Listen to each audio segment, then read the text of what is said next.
Look at all you great folks. Look at all you great folks. Amazing. Amazing. All right. Good to see you all. Yeah. Excellent. Excellent.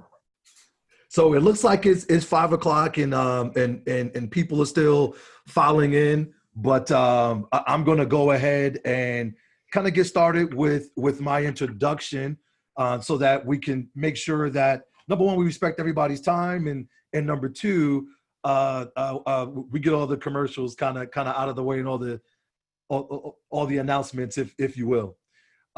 So if you guys don't mind, I'm going to share my screen here.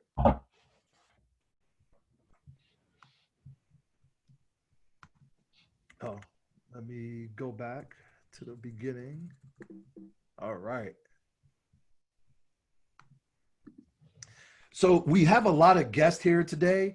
So I wanted to make sure that we do our duty as FPA of Georgia members, just to kind of educate individuals on the FPA.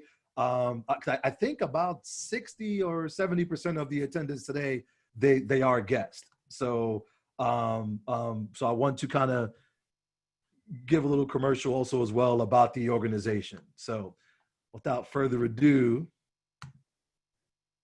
here goes my introduction. And let me know, do you guys see my screen? Diversity is not an investments? Yes, we do see it. All right, great, great, awesome, awesome. So for those of you who don't know who I am, my name is Malik Lee. I am the current president of the FPA of Georgia. And I'm going to just give you about a 5 to 8 minute introduction pretty quickly here. And then we're going to go over, and then we're going to begin the presentation. So today we're going to be talking about diversity is not only for just your investments. We want to thank our 2020 sponsors. These are all the sponsors listed here today. That's for our organization. Our meeting sponsor for today, well, one of them is T. Rowe Price Investments, and Wayne Ewing is also going to be our host for today as well too. You're also gonna see why we wanted T. Rowe. So T. Rowe the plate and said yes to become a sponsor. And I'll leave all that thunder for Wayne, but they're doing some amazing things in the D&I space, especially now in our industry. So here are some cool bits for members. If you're not a member, we always have our national annual conference. We typically have our regional conference, which we hear from about, I would say about 120 to 220 folks, depending on the speaker, things. It's just amazing event. This year we didn't do the regional, but instead we broke it out and did, we're doing 8 or 9 monthly webinars. We have an amazing FPA media source. This is how you get quoted in CNN Money, Money Magazine, things of that nature, Wall Street Journal, just to name a few. We have an amazing next gen group, and I think Kate, she did some work with the next gen and stuff like that. So we also have an amazing director, Alex, who's been doing some great things for our organization. We have FPA residency, and then we have our probably the cream of the crop pro bono division. I mean, they're doing an amazing job. We're doing a lot of things in the community in Georgia. We partner with the Attorney Foundation. We partner with Children's Healthcare of Atlanta, and we're just doing some amazing things on that front. And we won a couple of awards nationally for our pro bono efforts as well too. So we have a lot of cool things for new membership opportunities. You guys all know about the free giveaway at the end. We're giving away 1 membership at the end. That's going to be $500, an amazing giveaway. Thank you, Chips Professionals. But for the folks who don't win and they still would like to join, we have a few different memberships. We have our $500 membership if you are a CFP currently in the industry, things of that nature. If you're aspiring to be a financial planner and you are new to the industry, less than 4 years max, a student, things of that nature, the FPA is doing some amazing things from that standpoint. They dramatically dropped the fees. So we're looking at about $50 from that standpoint. If you are probably a career changer, or you have about 4 years or less, but you're in a more of a planning role, you still don't have to pay the nugget of the 500, and you also have a lower level at 225. But also, we are giving a 5% discount on top of that by using that code on the bottom of your screen, FPA5, and you'll receive a discount, but that's only through Monday. Once again, that is only through Monday, that discount. So please take advantage of that. So you have some amazing opportunities and benefits there. We all know how to use Zoom now. You guys probably should be zoomed out by now, but just in case, there's a chat box on below. Preferably, we would love for you to have a question and answer, use the question and answer box so we can kind of keep things organized and smooth. And also to be able to manage, since none of us are in the same room, we got to be able to manage and communicate. That might be the best way to do this as of right now, because it looks like we have close to about 50 people so far. All right. So for you to be eligible to win in the draft tonight, in the drawing at the end, you do have to stay to the end of the presentation. We're going to do the drawing at the very, very end. And so you do have to be present to win. And the drawing will be done by our sponsor, Dana Wilson from Chip Professionals. So once again, thank you to our sponsors, Chip and T. Rowe Price. You know, thank you so much for those guys. Without them, we wouldn't be able to do this event. And boy, did we have some grand ideas for the in-person event. So, but next year we're gonna run it back, and we're gonna do it bigger and better than ever. So we have I would like to bring up now Dana Wilson. She's one of our sponsors. When I met Dana, she told me about her company. I was really, really excited. I thought it was an amazing company. I actually saw her in Forbes, and then we kind of linked up through LinkedIn, and we had a great conversation, the first conversation. And I said, Dana, you will be perfect for our diversity and inclusion event, especially for what you do with your organization, what you guys are out there about. I mean, they be getting nothing but all types of press. I think they were in the Wall Street Journal as well as Forbes, for some of the things that they're doing and some of the things they're trying to change in the industry. And I think Dana here. I think yes, she just unmuted herself. And yes, I'm here. All right, great. Without further ado, I want to introduce Dana, and so she could tell us a little bit more about Chip and before we get started. Yeah, thank you so much, Malik, for that introduction. And it's truly a pleasure to speak with you all today. As Malik stated, my name is Dana Wilson, and I'm the founder and CEO of Chip, which stands for Changing How Individuals Prosper. Chip is a fintech platform that connects consumers to financial professionals of color. My goal with Chip is to help people, especially in minority communities, understand that their ability to build generational wealth is important to us all. When I was a financial advisor at large firms, I was usually the only person of color, and more often the only Black woman in the room. As an independent advisor, the lack of representation became even more evident. And I saw how this lack of visibility also impacted communities of color. Again, I'm really thrilled about the conversation that will take place today, because I truly believe we are stronger together, and conversations followed by action will make our industry more inclusive for the next generation.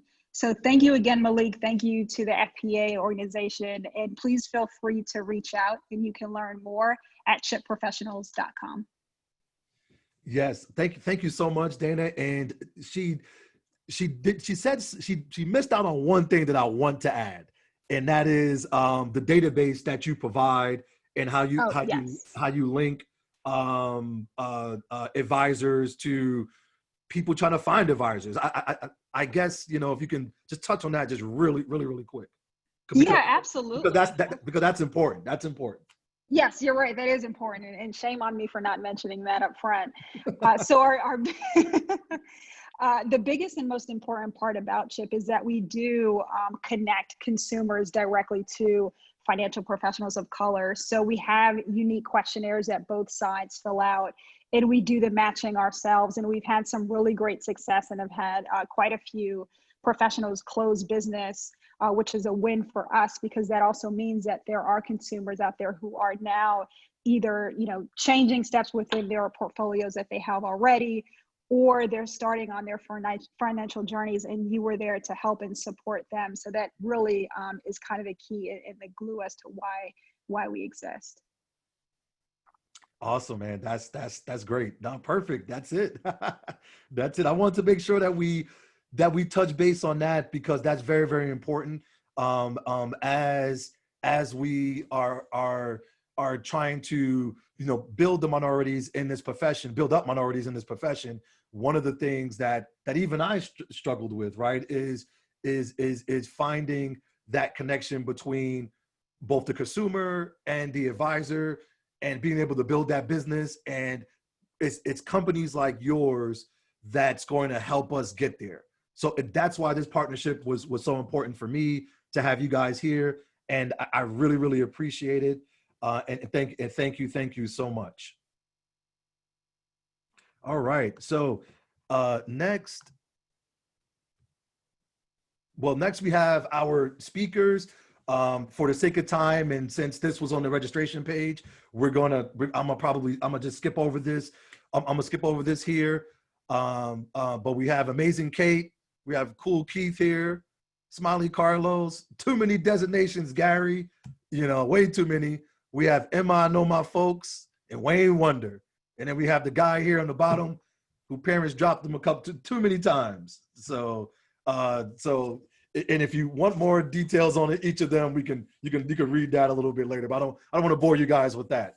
But so I want to make a cheesy plug here real quick. Join us August 28th. We have Dr. Wade Fowl, who's one of the industry leaders, one of the industry thought leaders. He's going to be doing a Zoom presentation about managing retirement income risk. It's going to be an amazing presentation. And hurry up and sign up. We already have about 30 or 40 people already signed up, and we're about 3 weeks out. All right. So without further ado, I would like to introduce our host, Wayne.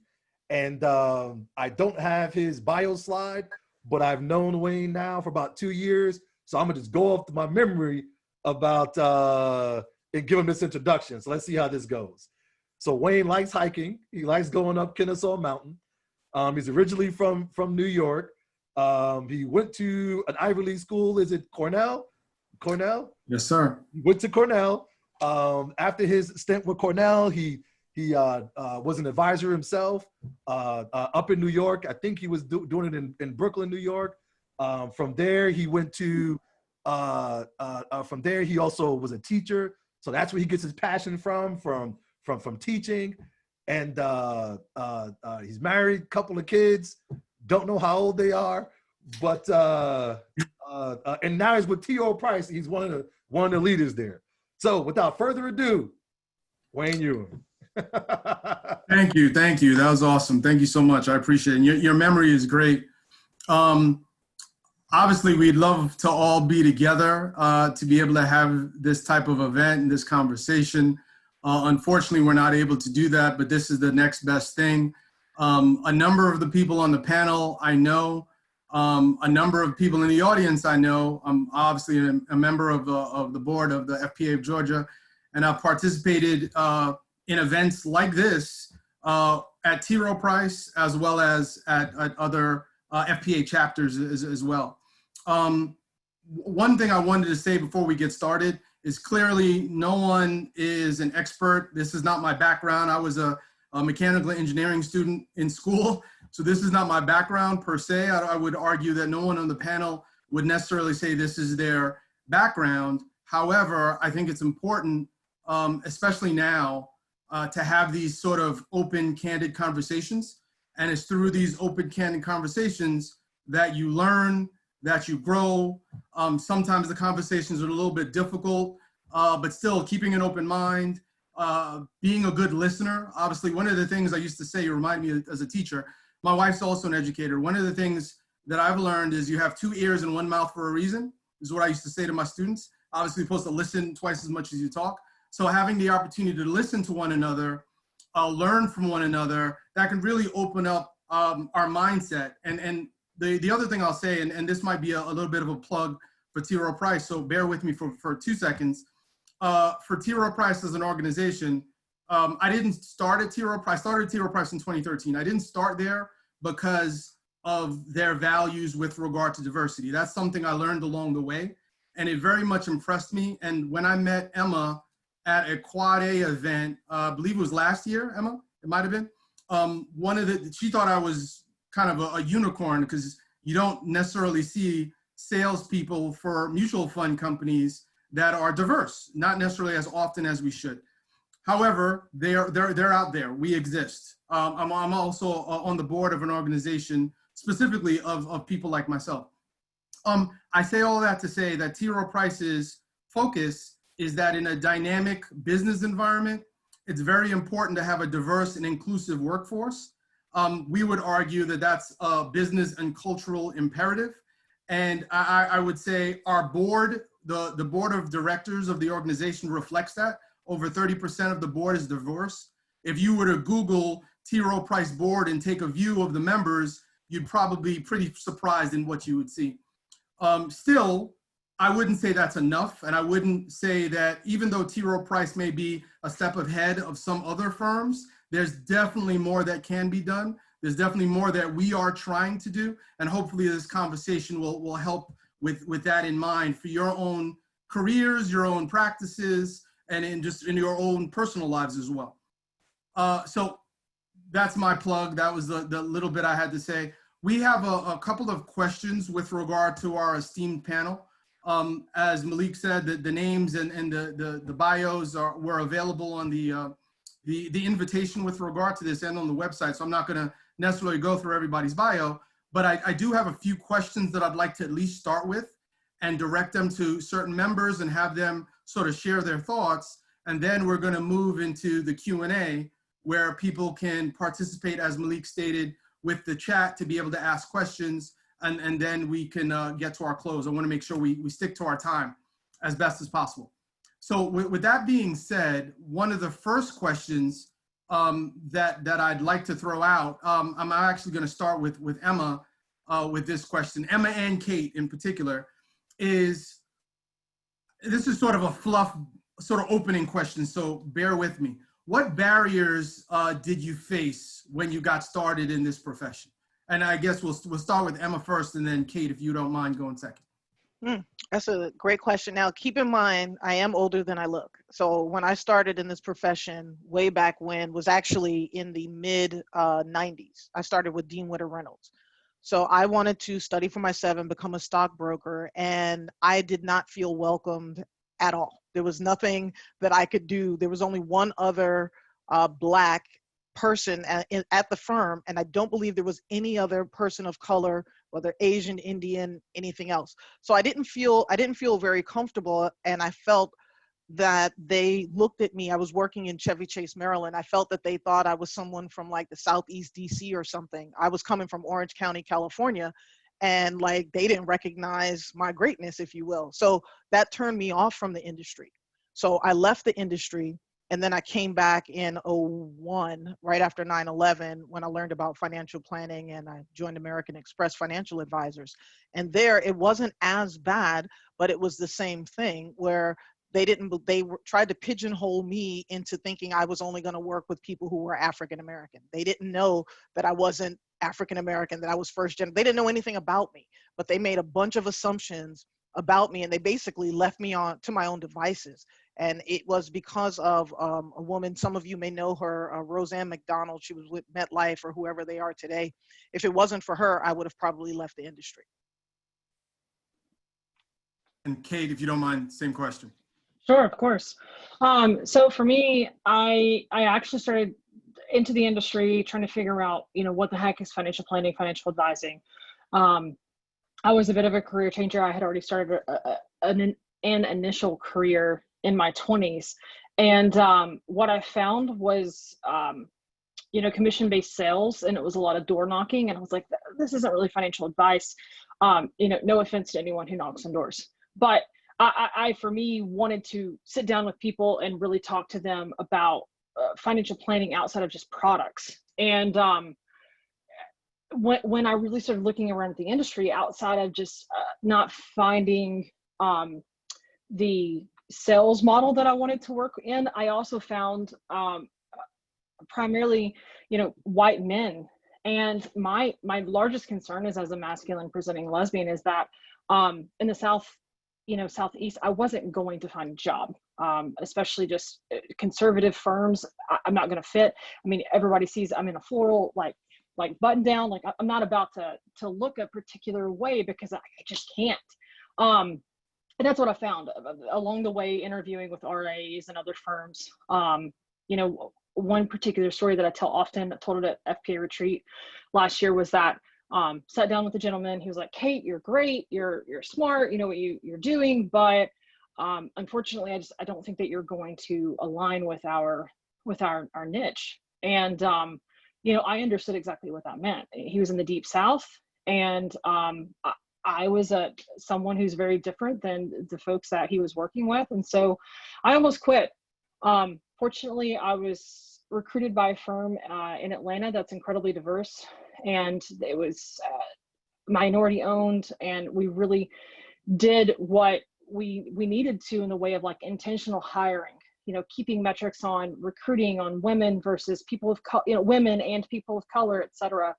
And recently I accepted a role at Facet Wealth, and they're likewise doing the same thing, an intentional focus on diversity. And truthfully, that's pretty much outside of my mentorship from Laura LaTourette, and seeing active success from another LGBT planner in Georgia. And then of course Emma as well, which our paths crossed well before when I was in that other industry. So nonetheless, it's something that I'm still seeing this problem happening today. You mentioned, you used the term intentional, and I think that's a very important term. Early in my time at T. Rowe Price, one of the managers, her name is Cherie Belsky, she mentioned the term, she used intentional, and she mentioned unconscious bias. And I'd never heard those terms at any point in my career. And I've worked most of my career on Wall Street. I was a trader and a number of other roles that Malik mentioned. So yeah, I think the fact that Facet Wealth made that intention and really put, obviously, work behind that, it's what led to the environment that you're talking about that's, much more inclusive. I think piggybacking sort of off of those two questions, I'm gonna pose this next question, which ties in a little bit, but I'm gonna pose this to, I wanna bring in Keith, and I'm gonna pose this to Gary as well. How can firms position themselves to recruit and retain diverse talent and make them feel included? Because that included part is sort of what Emma spoke about and what Kate spoke about. With Keith, if you don't mind, we'll start with you, and then Gary, we'll go to you next. Okay. I think it's a very important, challenging question, because recruiting and including are two different things, as you mentioned, right? And as numerous studies find that diversity and inclusion make most businesses more successful, I believe it starts with being actually willing to invest in diversity, right? Because culture creation doesn't really happen overnight. And investment in a sense of potentially delayed return, but different demographics have this different perceptions when it comes to financial services, and financial services can be broad in a sense that everybody has some idea of what it is, but finding that right provider can be an issue, right? And there's a lot of cultural component to it. So. But I luckily started at a firm that I think is diverse relatively. So I saw how diversity can work within one firm. But I did, and luckily I met a good mentor who was willing to take extra steps to put together different cultures. So I kind of so firsthand what it actually takes. But I think first, firms need a leader, not just a recruiter, who's willing to, put the work and take extra steps. Yeah. Thank you. Gary? Yeah, so I'm going to say something that I think is important in that when I think about how firms can really do a good job with recruiting and supporting diversity in the industry, I think about the famous criminal bank robber, Willie Sutton, who when asked why he robbed banks said, that's where the money is. So as a product of an HBCU, and I know Malik is a product of an HBCU, I'm going to say that HBCUs represent a real good opportunity for firms to get to a ready pool of candidates if they have CFP programs. And here's the deal.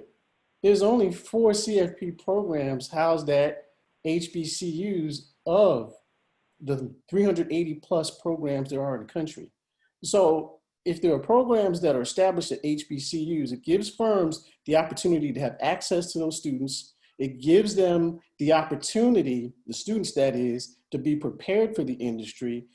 If those firms support those programs, they're going to have the opportunity to build strong programs, as well as if we have prepared instructors, they can act as role models, active mentors, and can impact those students in a positive way, while at the same time having an impact through community programs on the community at large, and also prepare the community to begin to make optimal decisions that'll help them build wealth as well. So I think HBCUs can address a lot of things that are important, not only for firms that are recruiting diverse advisors, but at the same time, they can build that pool and also create an ongoing pool that can continue to build the numbers of diverse candidates in financial planning.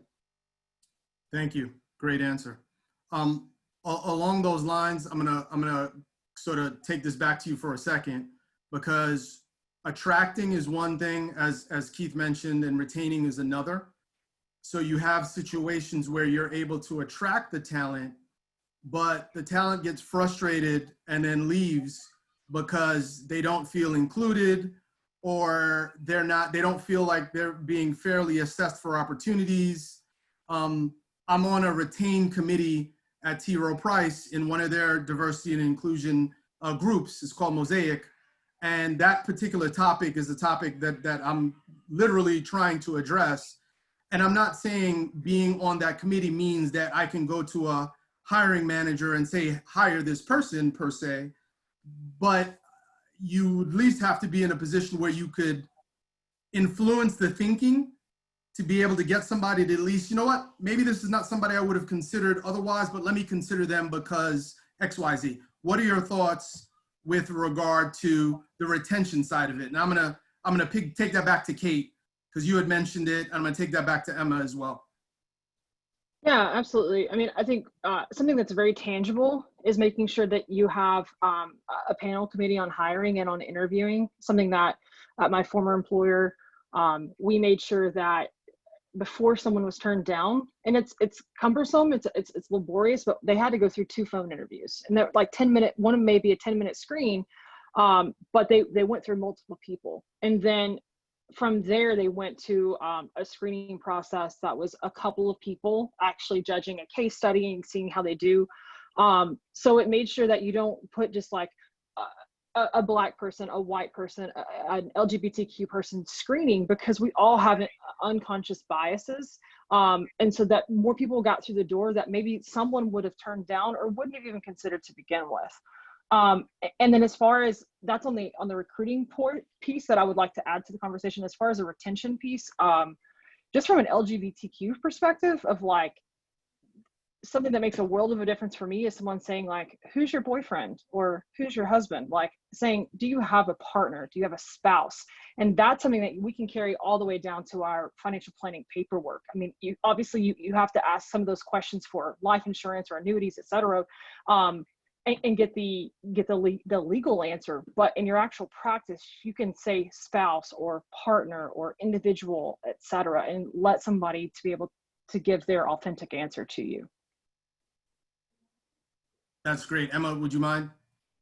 Okay, so around recruiting, recruiting and retaining, I think it goes a little bit deeper. I think it goes to, it's just like with the hiring of women. I don't know if you all remember, like 10, 20 years ago, it was like this big, everybody was getting sued, and all of a sudden we had to learn how to talk to women and this stuff. But just because you learn how to sell or try to get a woman as a client doesn't mean you have a respect for them.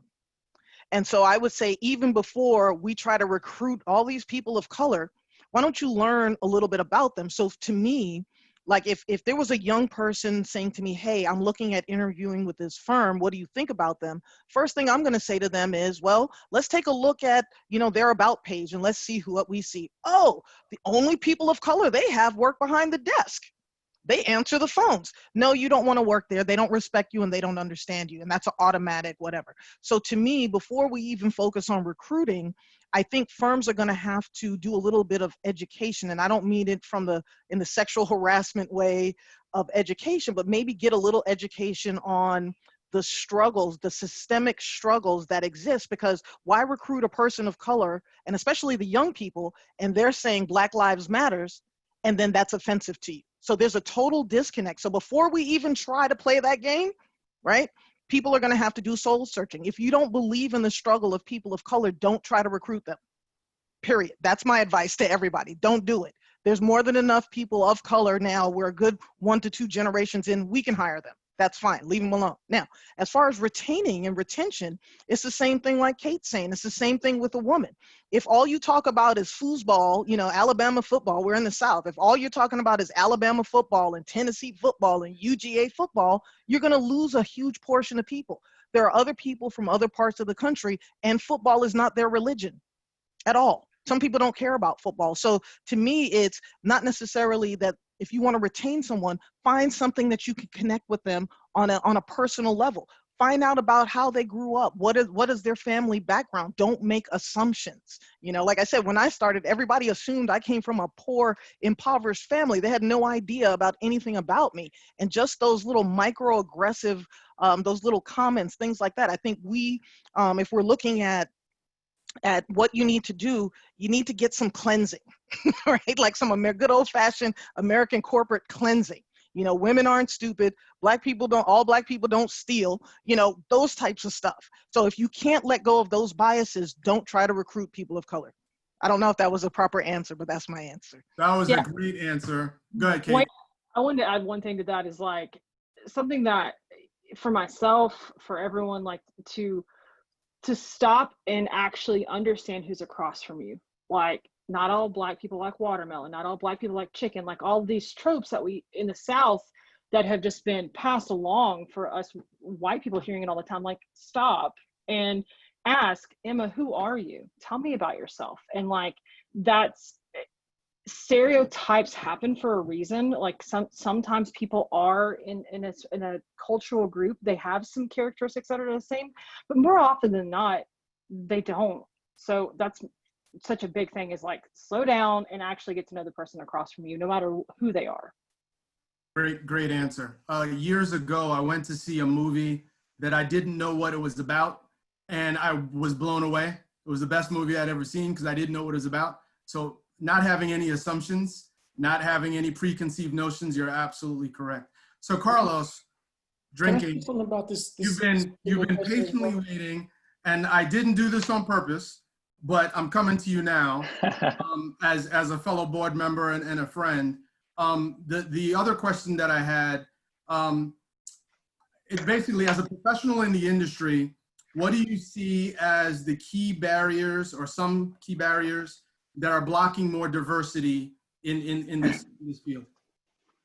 Wayne, that's a great question. So I'll speak from my experience. So and Kate already sort of touched on it. So I started my career with a large insurance company. And basically what they told me is you have to smile and dial and, just bang your head against the phone. And I grew up, I grew up, for those that are in Atlanta, I grew up on Buford Highway, right? That's where, and it's predominantly immigrant community. here in Atlanta. And I didn't have a network. I didn't have a vast network of wealthy individuals. Most of my friends growing up were immigrants just like me. And so my biggest barrier coming in was the compensation piece of it, because it was all commission only. And at the time I was 21. I was right out of college, and I was trying to sell life insurance to people that were twice, if not 3 times my age. And I kept failing and failing and I just didn't have the confidence that I even have now. Right. And so for me, I think the biggest barrier is that compensation piece, as folks who are trying to enter into the industry, is if you're in a position where your entire performance is based on how much you sell. Again, I know a lot of people who have been very successful in that environment. However, for me, it just didn't work. And I'm very fortunate now to work at Helmerichsburg, where we don't have that kind of culture and that kind of environment. We have more of an apprenticeship situation where associates right out of college can enter into this pool where they basically learn how to become financial planners and not have to worry about compensation and not having to worry about, hey, who am I going to sell something to next? And so for me speaking, that was my biggest barrier coming in, was that compensation piece. Thank you. That's helpful. Gary, what are your thoughts with regard to that? Yeah, I mean, I think these ideas sort of coalesce together. One of the things that I wanted to say about the previous question, picking up on the answers that Emma and Kate gave, is companies need to make a real commitment to diversity first. And I did a study, or participated in a study at school, where we had to get primary data, which involved how much participation there was with regards to African-American advisors in client-facing positions at large RIAs. And I actually went through websites to get this information. And I went through website after website after website, and over 1,400 lines of data, which corresponds to an advisor, there were only 7 that were African-American. So that's 0.05%. So the reason why I bring that up is, if people are looking at companies to try to get employed by those companies, and they see those websites, that's not something that's going to be attractive to them. It's going to be really disheartening.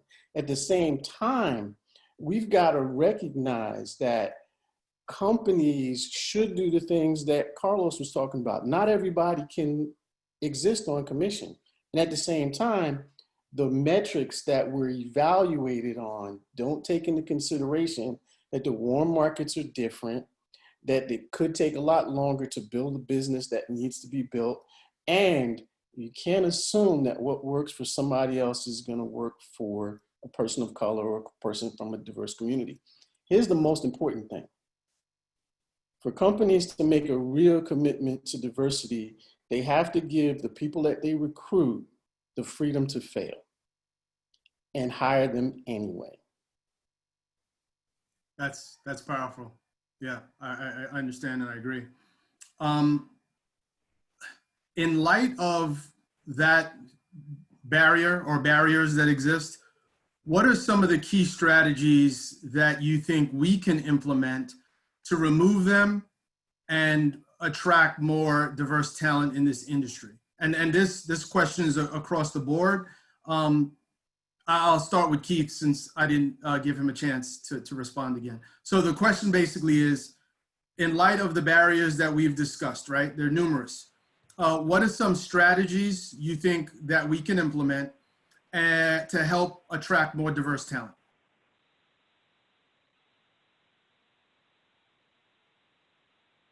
You're muted. You're muted. Okay. Can you hear me? Okay. So I think I can relate to Carlos's comment on how he began in the industry, because I started very similarly, and I came to the U.S. a little bit later, right? I came to the U.S. About 15 years ago for college, and ever since I've been here permanently. So I think when you start and when you recruit, you talk about these opportunities of the industry and this occupation. But I think if we can go a little bit deeper, I think one of the problems I ran into was the initial, advisor or planner development program. And if you really look at it, it really relies on, the concept of natural market, right? You have to reach out to, the people you know, or you just, call, make calls. But, in my community too, like Asian American community, it's hard to find a family member or, relatives in the industry that your firm would traditionally look for as an ideal client. They only have like a, 20 years of history of living in the U.S., right? So it's challenging to find it, but they're up and coming, right? So there's a life cycle of, I guess, immigrant community. So I think if we can develop and, present advisor development program, especially in the beginning phase, that really truly focuses on the development of that, that future advisor, understanding their the culture they came from and everything. So rather than focusing on immediate access to their existing connections, right? Which is kind of like short-term transaction based. Rather than that, focusing on the true, skill set to address these core issues and developing a good communicator who can connect with, any groups of people. I think that will help attract more. That's helpful. Great response. Carlos, I'm gonna turn to you with that as well. So I agree with what Keith was mentioning. I think if you create a culture of mentorship and apprenticeship, I think it'll go a long way of retaining folks that do enter the industry. The reason why I say that is, even now there's a gentleman here at the firm that I work with who just simply invites me to his meetings for me to listen in on how he communicates with prospects or with how he communicates with his centers of influence. And he said, look, all I want you is just take notes and absorb, right? Be a little sponge and absorb everything that you can. And then, we can talk about afterwards how things went, what could have gone better, what could have gone well. He's like, you don't have to say anything. And for me, that's a big learning opportunity. Look, I've been in the industry for 5 years. And so for me, I'm still learning as I go sometimes. And I think if we can do that for the talent that's already here, it'll go a long way. Now, in terms of recruiting, I think it does come back to sort of the topic that everybody's been talking about. You have to be intentional and you have to be aware because people do have different backgrounds, right? I'm in the wealth management business, and in wealth management, you need to have wealth to manage, right?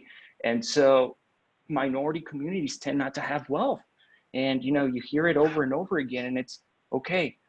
What can we do about that to better educate and empower those communities to really have an opportunity to create some wealth? Because there is a significant lag between, wealth in white households versus Latino or African-American households. And it's significant. And I think it's a bigger issue. And so if you're able to address that your firm is being proactive about those things, I think it'll be an opportunity to attract more talent. I'm the same question, Emma, basically, with regard to the various barriers, sort of what strategies can we implement to sort of address it and attract more diverse talent? I don't know if I have more to add than what Carlos does. I mean, I think it's treating everybody, we tend to treat people that look like us a certain way. And it's kind of going beyond that and realizing that every new recruit should be treated the same exact way. It's like children, right? They may all look different and act different or whatever, but when you have a house full of nieces and nephews, treat them all the same way. So if you're taking one person out to lunch, then another day take another person out to lunch, or you take them all out to lunch. But literally, I think the only thing that will help with the barriers or remove some of these barriers is to just be inclusive. You don't have to do anything special, extra, in my opinion, for people of color. Just treat them fairly like you treat everyone else. I don't think it's so complicated. I would add something on that of definitely, I don't think you have to do anything extra. I wholeheartedly agree with Emma even for women or for LGBTQ individuals. But I do think on the front end, something that I hear a lot from firms saying, we've got a pipeline problem. We hire the candidates that come to us. Nobody's coming to us. Well, you have to ask, why is that? Like, and then you need to check, what is your presence? And not just who you are and your suit you're wearing and how you present in public. What is your online presence? Because the future of hiring is most likely going to be millennials or Gen Z, and we're all online. Like, we're going to search first and foremost on there's about 7 job boards that are specifically for financial planners. We're going to start there, and then we're going to start into word of mouth, especially now during COVID. Everything is online. So something that comes to mind is, oh my gosh, I just heard her last name just slipped me, but Eugenie, I will figure out her last name again. She wrote an entire bit on how to write a diversity statement for financial services. Get a diversity statement on your page. They're so easy to write. And then also check the imagery that you're using. Do you have any people of color? Do you have any LGBTQ couples? Like, what's showing up? Because if you're only showing old white couples, like, that's all you're going to attract, because you're not signaling to the market that you're willing to work with someone other than who you are. And so that's something that for me, if outside of that about page, to see what do people look like on the about page, if I don't see myself in the marketing, I'm dang sure not applying there, because I know that I'm not going to try to like force myself into somewhere that doesn't want to have me. That's perfect. Gary, it looks like you have something to add. Yeah, that's great.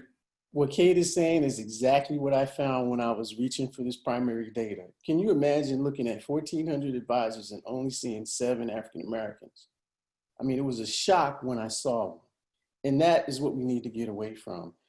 Also, we need to understand that we've all been acculturated to what a good financial advisor looks like.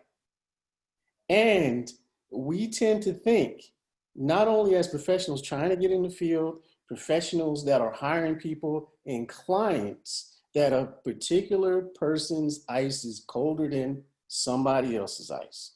And that is absolutely not true. So that's number one. But there's another thing too that really pops out at me. You know, many of us who've had the experience with bigger firms, we've chosen to go out on our own and establish our own firms. Now, we've got to ask the question, if we are in position to hire people who may not get the opportunities at other firms, would we go out and do that? And not enough of us do that. So we can't lay all of the blame on larger firms that have people that don't look like us making decisions, when we can be in a position to make those decisions ourselves.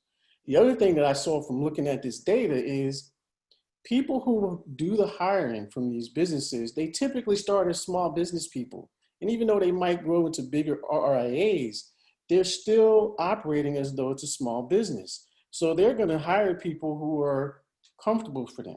Maybe they come from their same area. Maybe they come from a familial recommendation.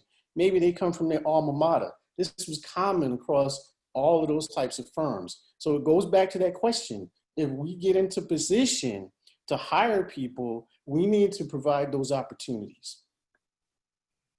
That's great. Very helpful. So one of the questions that I have here, I think we kind of already touched on, but I want to throw it out there anyway. It says, how do we feel about companies that do not have someone in leadership that looks like us, that looks like them? How do you all feel about that? I mean, I think Kate spoke to it a little bit, but I'm going to throw it out there anyway.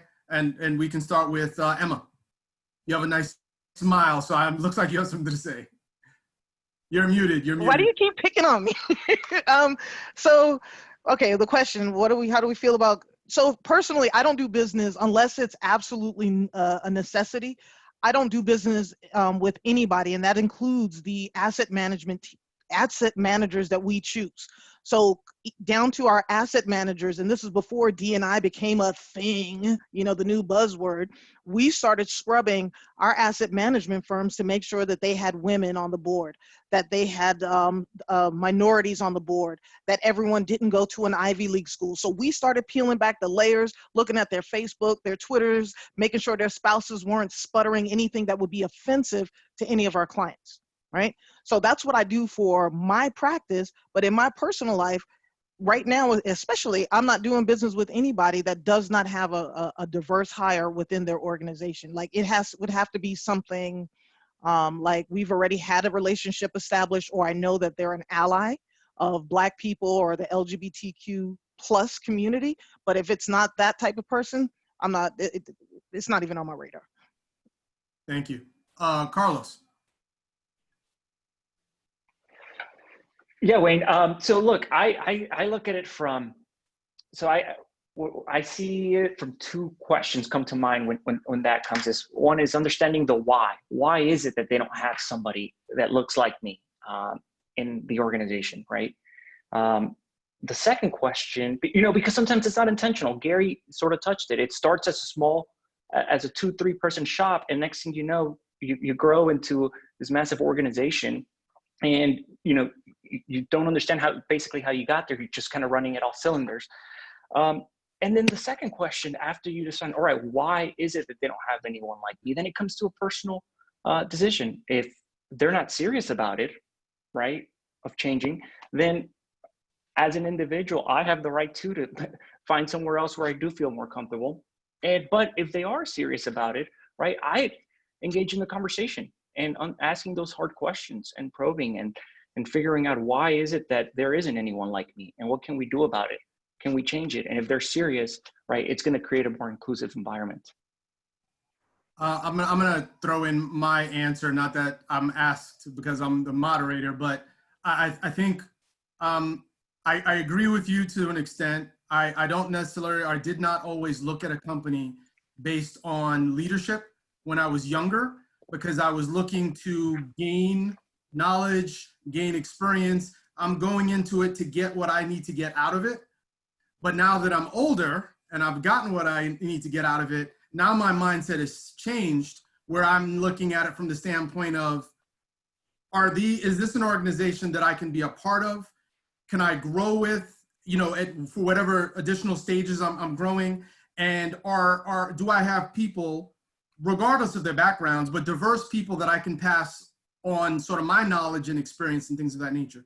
So I think it also matters depending on where you are in your career. Did you just come out of school? Are you 30 years in? Are you 5? Things of that nature as well. Mm-hmm. And then the last one, and then we can open it up to questions that I have is, and I'll start with Gary with this one. What do you think the major obstacles are to closing the racial wealth gap? Because I think that is a component, right? Because some of the things that Carlos mentioned with regard to having a community to start with, sort of where he grew up, or Keith, not having that community to be able to, a wealthy community to start, working with and selling products and things of that nature, that limits you. So addressing that wealth gap is separate and apart from addressing the racial and diverse issues that we need to address in our industry. What do you think we can do, or is there anything you think we can do with regard to that as well? Well, the first thing that we got to look at is the income disparity that exists.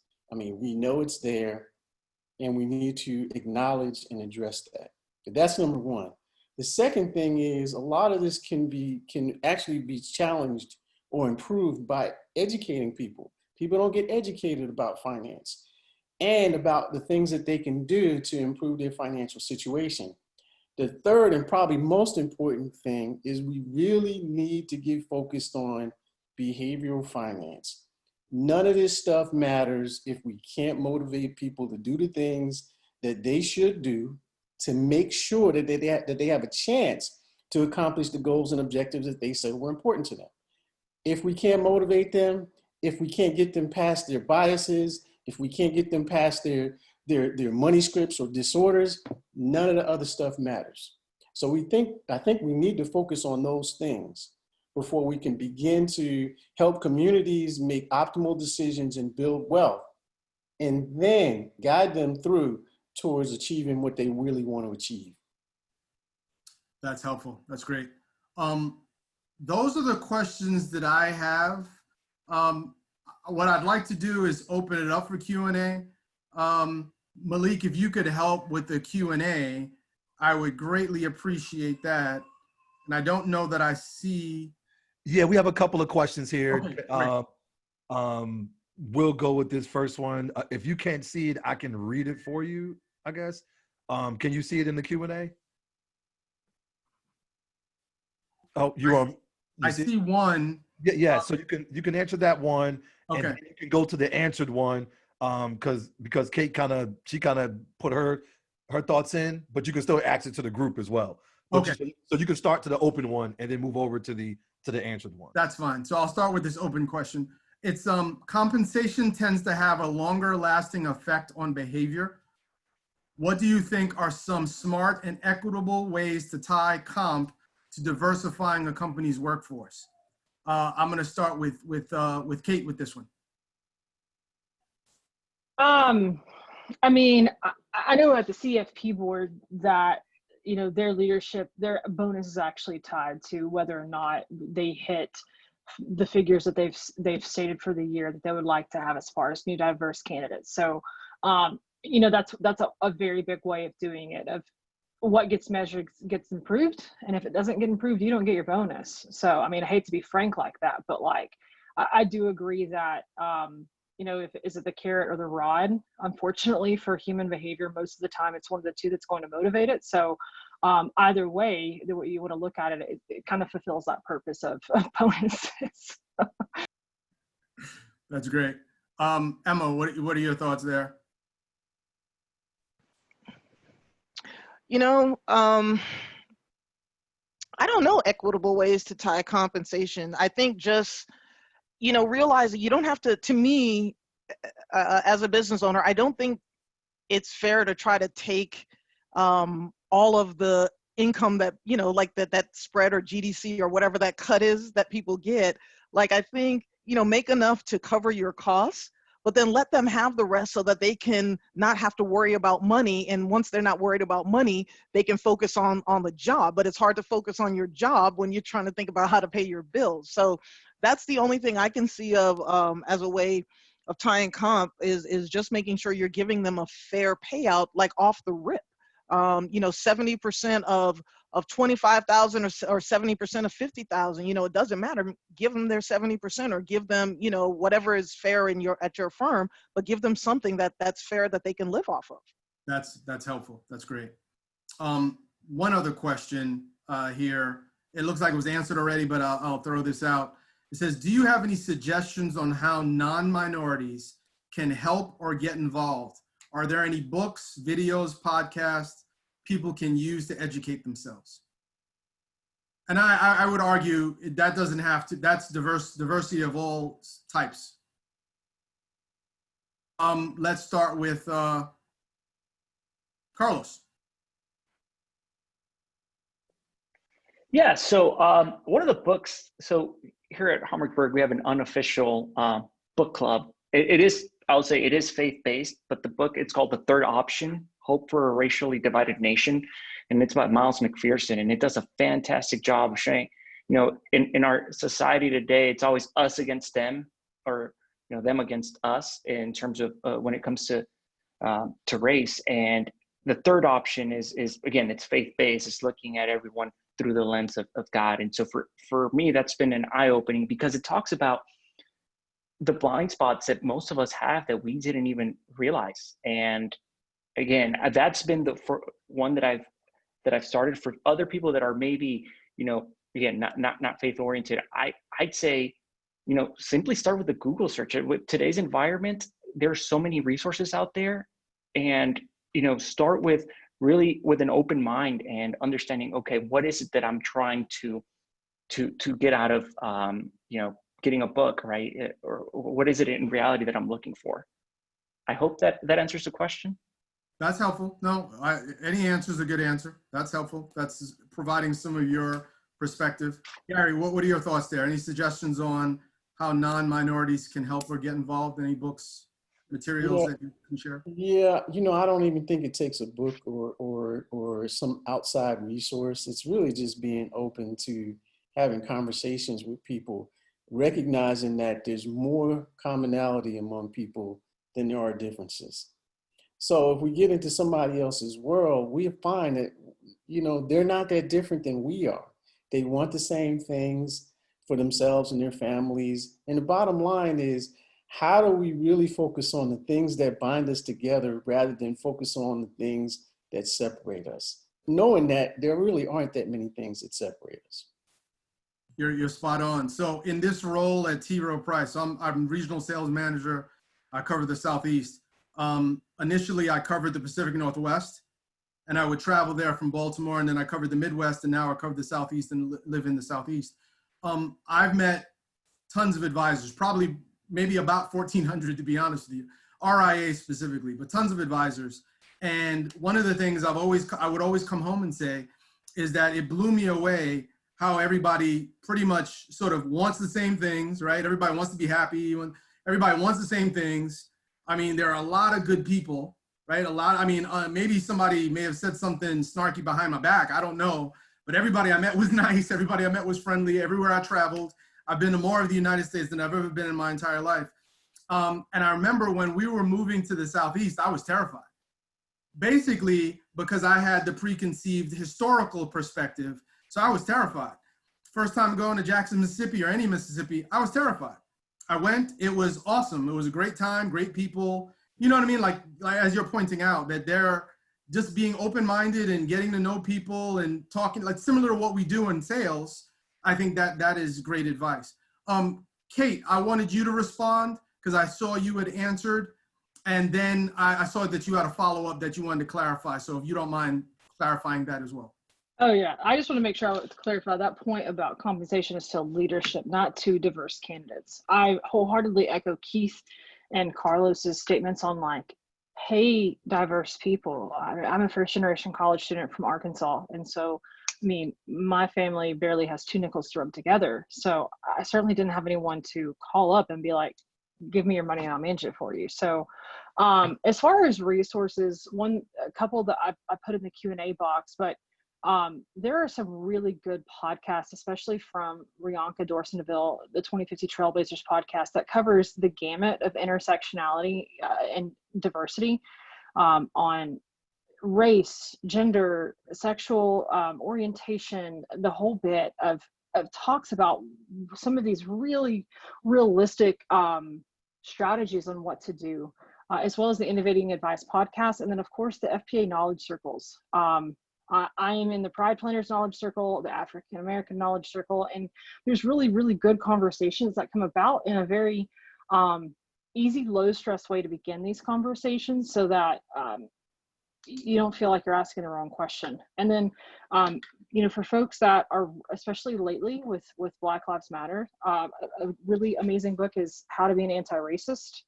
That's something that I think that's really, really important to bring into the conversation, that it's that you're not just working towards you're racist or you're not racist. There's an in-between, and that in-between is I'm working towards being an anti-racist. Like, and you have to take a stance. There is no neutrality there on like, I'm just want to throw that out to the group real fast, that like you either are racist or you're anti-racist. There is no in-between. So if you don't know what that means, it's really time to get on board with it. That's awesome. That's helpful. I see one additional question I want to make sure that I add, and I'm going to throw this to Gary to start. Can you speak on how firms can approach increasing D&I earlier in the pipeline with education partners, colleges, especially non-HBCUs?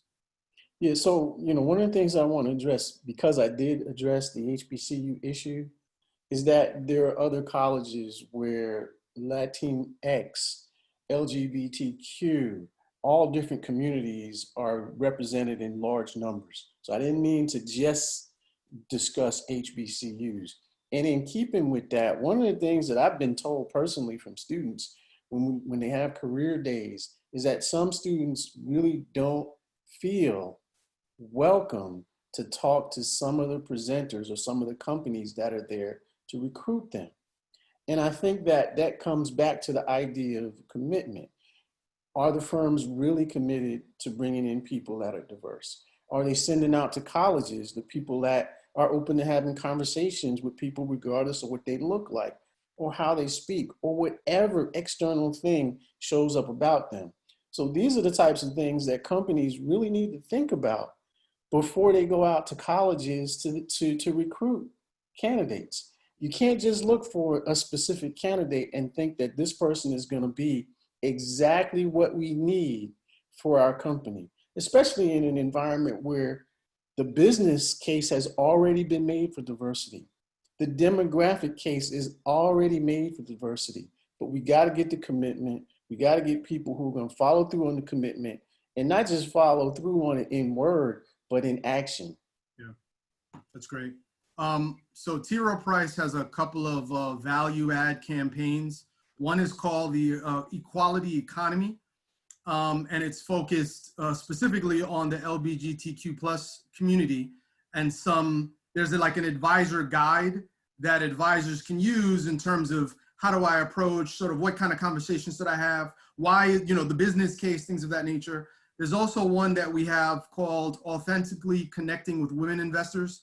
We've done that presentation a couple of times. We did it with the FPA in Birmingham, did an FPA Miami and FPA New England. Really good content.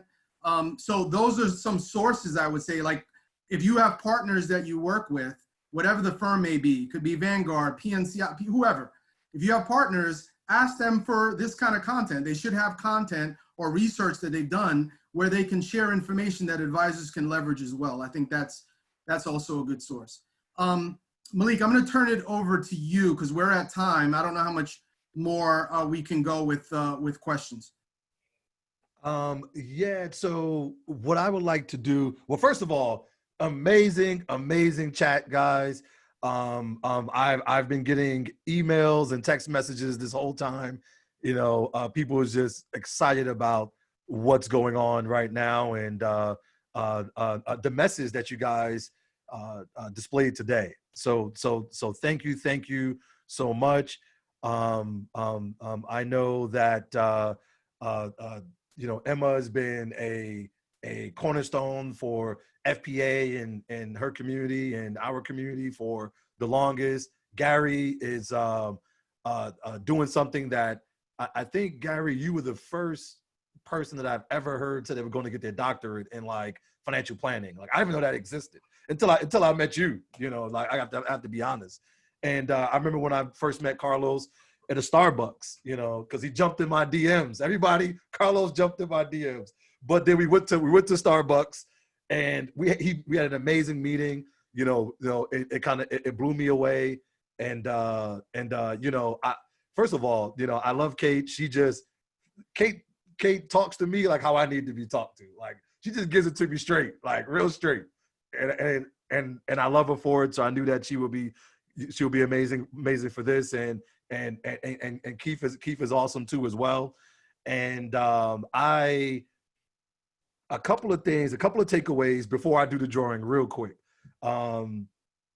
We mentioned a couple of people that were, let me cut my video back on here. We mentioned a couple of people that was integral or vital to our careers. And it's funny because two of the people that were mentioned, I also had a chance to meet, and they helped me in my career. Roseanne McDonald was mentioned, and Roseanne and I with Emma, and it's funny because Roseanne and I meet once a year, and we'll go to a Trinidadian place over here in Cobb County, and we would eat some tasa, some roti, and we'll just have a great time. And then when I was at MetLife, well, still to this day, one of the smartest individuals I ever met, and I'm not sure who Keith's mentor was, who he mentioned, but still one of the smartest people I've ever met was a dude named BJ Nam okay, that was your mentor, Keith? That was your mentor? Yeah, that guy, I already knew it because that guy is amazing. Like the way he broke down financial planning when I was in the industry, I have to, like, I'm always chasing him. I want to be as tight as how he was. I mean, that dude was like brilliant. And what he did for the Asian community, I mean, like he brought in so many people. And then when he was bringing in people, he was giving them a platform. He was making sure that financially that they had deals. He was making sure people were successful. And everybody around him, we're all sitting there like, how was he doing it? How was it happening? He was really supporting his people, and it was amazing to see. And to this day, he's still, and I know he doesn't really get the fanfare that a lot of people get, but I mean, that guy to this day has been a huge part of my career. Like, I think about him every day. He probably don't remember who I was. I was a fly on the wall, but I remember him from that. Also, Emma's point really stood out to me about how she's looking at companies and practices and investments to make sure that they're living in the model that they're trying to preach. That's one of the reasons why I wanted T. Rowe Price here, from what Wayne and them mentioned. If you guys haven't looked at T. Rowe Price's offerings, you need to add it, because if you're trying to, diversify your investments, T. Rowe is one of the leaders in that. But I have to admit, when the whole Central Park thing went down, and I heard the lady worked for Franklin Templeton, oh my gosh, I was looking through my portfolio and I was like, this is not going down. Okay. I was not having it, because I already know people were going to ask me anyway. I was like, these people are going to call my phone tomorrow. Malika, we invested in this lady stuff, and I knew it was going to happen, so, and also what Kate mentioned about compensation, and which I think she was kind of alluding to with the whole bonus thing. If you want to diversify your practice, your business, your clients, it's about effort. It's about effort. To give you an example, an FPA chapter reached out to me a couple of months ago. They're one of the largest chapters. They're bigger than us. They're one of the largest chapters in the country. They reached out to me and said, Malik, we are having problem finding diverse candidates. I said, no worries. Where do you stay at? Told me the state. I said, I got the perfect guy for you up there. And then, so just in that one phone call, he reached out to me. I was able to get him somebody that's now on their diversity committee, right? And it took me 2 seconds, to do it. But that goes back to somebody else's point who talked about the circles within the circles. But then it goes back to Kate's point is, and then for anybody else that's on the call, the attendees, you have to put the effort in. It's about the effort, period. And so what I want to do real quickly, and I just had to say, I was just like jumping up in my seat over here. If you guys saw the video, I was like very animated. It was a great conversation, great talk. Thank you so much, everyone. We will, I want to do the drawing real quick, just in case some folks have to go. But then if anybody wants to stick around, we'll stick around and have a couple of more talks. My wife went to work. I'm here with the kids. So anything that I got to do, if I can stay in here, like I'm happy. I'll stay in here, guys. All right. So, okay. So what I'm going to do, I guess, Dana, if you can unmute yourself, you're going to announce our winner. We didn't practice this, guys. So Sure thing. we're going, she said, okay. All right. So this is what I'm going to do. I am going to share my screen again, and we got a cool little, oops, hold on. We got a cool little Wheel of Fortune thing here. All right, hold on here. All right, so I'm gonna put that down here. This is a lot of pressure. I can't have a, what was it, a Steve Harvey moment here? All right. Oh man, hold on, I lost it. All right. What did I do with this thing here? Oops. It looks like looks like I'm dropping the ball. I don't know what I did with the all right, hold on, Zoom.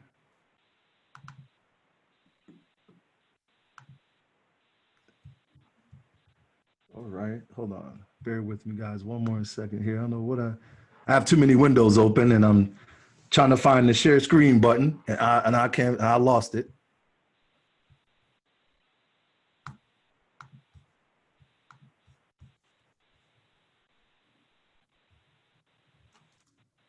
All right, I'm gonna try one more thing here.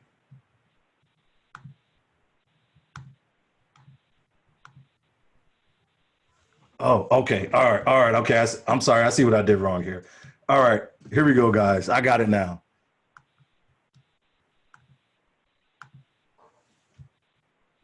All right. Here we go. So let me know when you see our free Wheel of Fortune thing up here. I see some heads shaking. All right, Dana, do you see it? Yes, I can see it.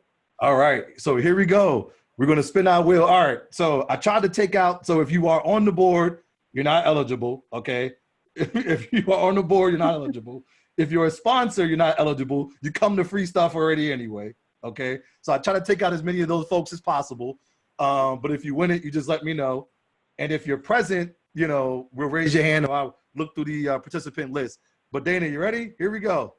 Yes, let's go. All right, here we go. And a little sound effect. We're rolling. We're rolling. We're rolling. Oh, Chloe almost had it. Is Nestor still here? Awesome. Congratulations, Nestor. Is Nestor still here? I'm not sure if I saw that. Oh, yes. Says he's, yes.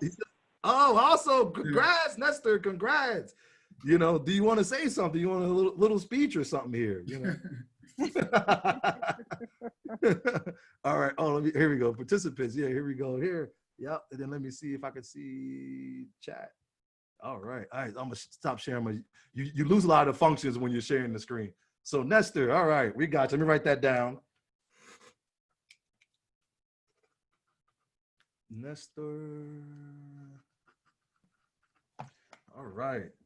So Dana, thank you so much again. We love your we thank you so much for helping us here, sponsoring this event. We're gonna like I said, guys, officially the meeting's over, but we respect everyone's time. But we'll stick around. I'm sticking around, and then we will kind of make sure that we answer all the questions that you guys have. Oh, also too, I want to thank you. We'll send a shout out to the FPA of Georgia president, Martin Shea was in attendance. I mean, that's huge, right? For the president of the entire organization to come to our little meeting. So, and then I know I did not invite him. He came by himself. So that speaks volumes. That speaks that it's important to him. And, we really, really appreciate that. Thank you. I'm not sure if he's still I waited too long to give him a shout out. He just left. But but thank you so much, Martin, for that. And let's see here. Do we have any other questions here? Oh,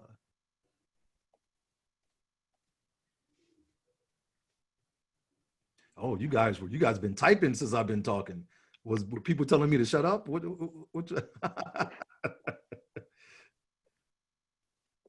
All right. So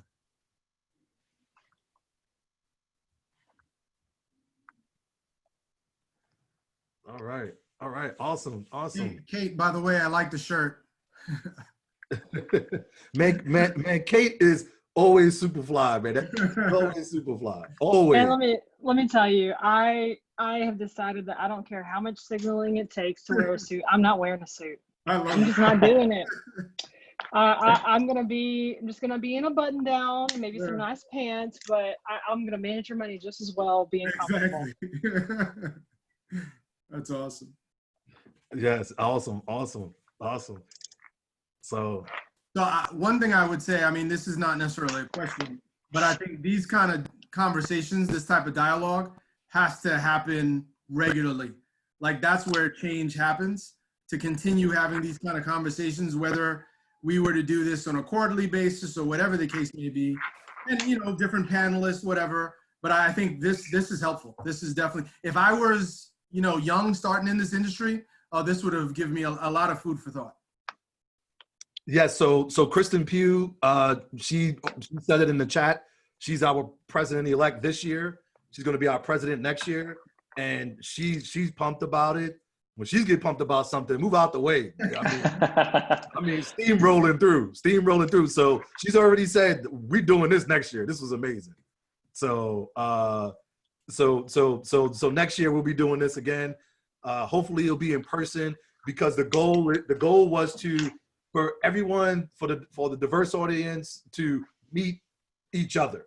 One of the greatest things about Quad A, which is an organization that was mentioned, one of the things that blew my mind away was being in a conference of 200 other African-American advisors, when really I'm usually in a room with only 2 in a conference.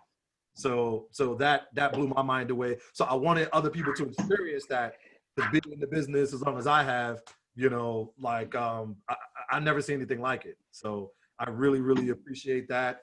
Gary, I see your point down there, and I'm a believer now in behavioral finance. Like I'm all in with that. And I truly think that I know UGA is a big they're doing a big push from that standpoint as well too. I think UGA is to the standpoint where they think that that's where financial planning is gonna be in the future. So that's kind of where they're putting their hat on there. So Nestor, congratulations. He's still in here. He's like, man, I won. I'm staying in here. Yeah, so it looks like all the questions are answered. You know, thank you so much, guys. Keith, thank you so much.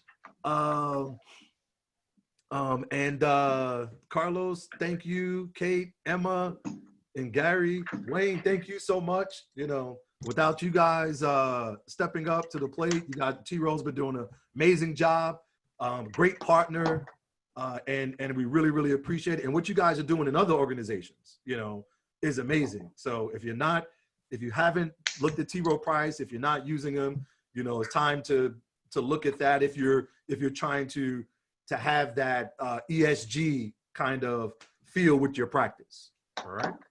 So without further ado, I guess, well, Wayne, I'm gonna let you adjourn the meeting. You did such a great job hosting. You know, you might as well take it home. Thank you. So I have to adjourn no matter what. It's my wife's birthday. I got a Zoom call to do. So thank you everybody for attending. Thank you, obviously, the panelists. You were all fantastic. I could sit here and continue to talk to you guys all evening, to be honest with you. But we'll adjourn. And I believe you said, Malik, the next FPA of Georgia event is when? August? I think August was August 28th, the last Friday, I think it was. August 28th, I believe. Yeah, so it's August 28th, and it's with Dr. Wade Fowl. All right. Well, everyone have a good evening. Thank you so much for your time. Thank you so much for the enjoying conversation as well. All right, thank you. Thanks, guys. Have a good one. Thank Thank you.